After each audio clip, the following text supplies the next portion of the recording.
قال المؤلف رحمه الله تعالى في باب السواك عن أبي هريرة رضي الله عنه عن النبي صلى الله عليه وسلم قال لولا أن أشق على أمتي لأمرتهم بالسواك عند كل صلاة.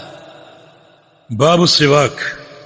سواک لغت عرب میں مصدر یا اس میں مصدر ساک یسوک سوکن و سواکن، اور سواک کے دو معنی، ایک مسواک کرنا جو فعل ہے مسواک کرنا، اور دوسرا وہ لکڑی جو مسواک کہلاتی.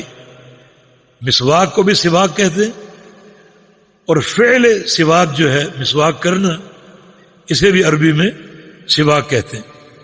اور یہ بھی نظافت اور طہارت کا ایک ذریعہ جو شریعت نے ہمیں فراہم کیا، جس کے رسول اللہ صلی اللہ علیہ وسلم نے دو فائدے بیان کیے.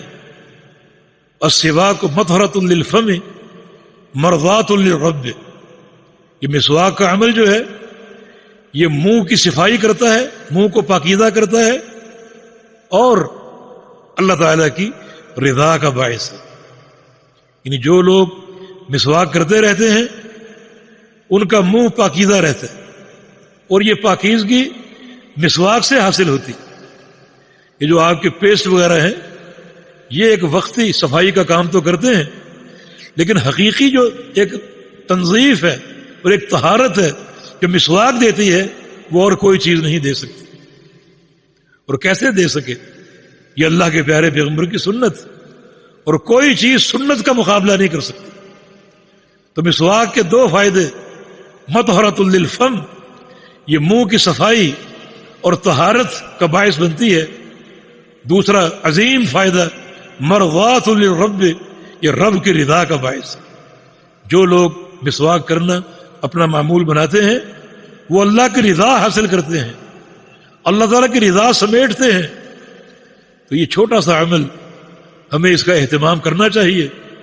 مسواک بھی وہ عمل ہے جو ہماری زندگیوں سے ختم ہوتا جا رہا ہے، اور مسواک کی جگہ دوسری چیزیں آ رہی ہیں.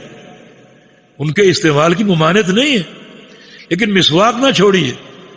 مسواک کے فائدے اپنے ہیں، اصل سنت مسواک ہے، اور دوسرے جو امور ہیں یا دوسری جو چیزیں ہیں اصل سنت نہیں ہے، وہ مسواک کا مقابلہ نہیں کر سکتی.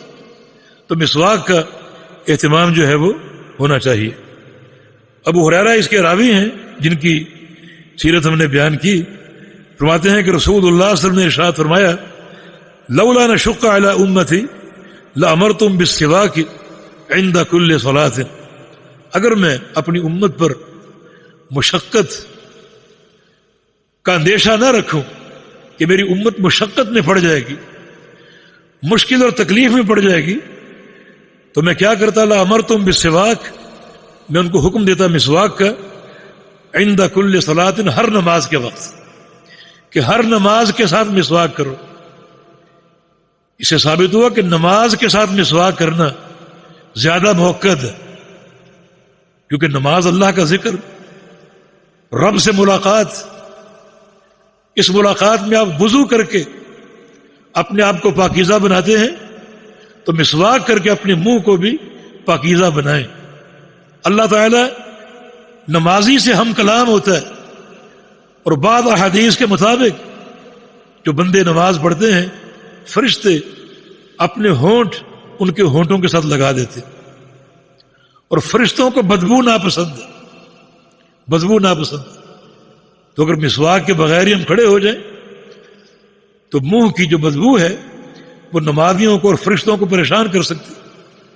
اور ان لوگوں کو زیادہ غور و فکر کی دعوت ہے جو سگریٹ کے عادی ہیں، مسجد میں جا رہے ہیں سگریٹ پیتے ہوئے، مسجد آ گئی، سگریٹ پھینکا اور نماز میں داخل ہو گئے، کلی کی نہ کی نماز میں داخل ہو گئے. تو کتنا یہ عمل اذیت ناک ہے.